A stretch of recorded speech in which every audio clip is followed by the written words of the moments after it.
the biggest fear of Shytaan, you know what that is? Getting close to Allah? What? It's knowledge.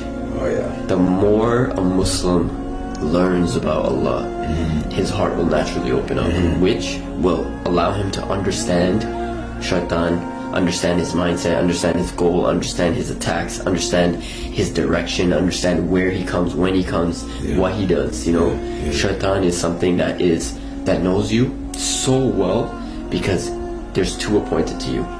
Spends their entire day with you, understands your nafs, meaning your desires, understands your battles, your trauma, your stresses, your anxiety, everything. It understands it.